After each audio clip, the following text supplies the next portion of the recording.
नमस्कार, मी शांतीसागर निपुणगे, मी गणेश गुंड, प्रसाद बाळासाहेब भगवान, सुजित सोमण, ईशान पाध्ये, महेश लिमये, जय जगदीश अनिल कोंडाळकर. गेली 26 वर्ष रमणबाग ढोल ताशा पथकाचा भाग आहे. आम्हाला त्याचा अभिमान वाटतो सगळ्या गोष्टींचा. असंख्य मित्र मिळाले. सो पर्सनॅलिटी डेव्हलपमेंट झालं, मॅनेजमेंट स्किल्स आमची याच्यामधनं वाढतात. आज पथकामध्ये मुलांची संख्या 850 पेक्षा जास्त आहे. शिस्तबद्ध, शिस्तप्रिय, वादकांच्या मनातलं एक जोडलेली नाती आणि रमणबागेचं एक कुटुंब असण्याचा म्हणजे त्यातला हिस्सा असण्याचा एक मला खूप अभिमान आहे. रमणबाग शाळेशी का असोसिएट राहावं वाटतं? शाळेबद्दलची आत्मीयता असल्यामुळेच लोक येतात. तर आस्थेनी येतात, श्रद्धेने येतात आणि आता आमच्या नंतर आमची मुलं सुद्धा याच पथकामध्ये आहेत.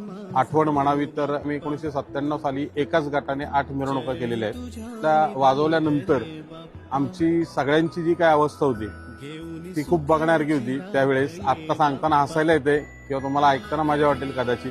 एक कसोटीचं काम म्हणता येईल आणि पर्यायी नव्हता, कारण पथकांची संख्या एवढी नव्हती. 36वं वर्ष आहे. रमणबागच का आपलेपणा हा या मी शाळेचा नसून सुद्धा जो मला मिळालाय तो मला बाहेर कुठे मिळाला नाही. त्या रमणबागेची एकनिष्ठ आहे. 2011 साली आम्ही म्हणूनच 21 नवीन ठेक्याचं नैवेद्य कसबा गणपतीला विसर्जनाच्या दिवशी नैवेद्य अर्पण केला 21 नवीन ठेक्यांचं. बेस्ट गोष्ट पथकाबद्दल मला अशी वाटते की जे ब्रीद वाक्य आहे एकी हेच बळ, त्याला सगळे जण टिकून राहतात. बेस्ट मिरवणूक मला असं वाटतं की आम्ही मागच्या वर्षी वाजवलेली डोंबिवलीची मिरवणूक होती. तिथल्या ग्रामदेवताला आपण वादन केलेलं होतं.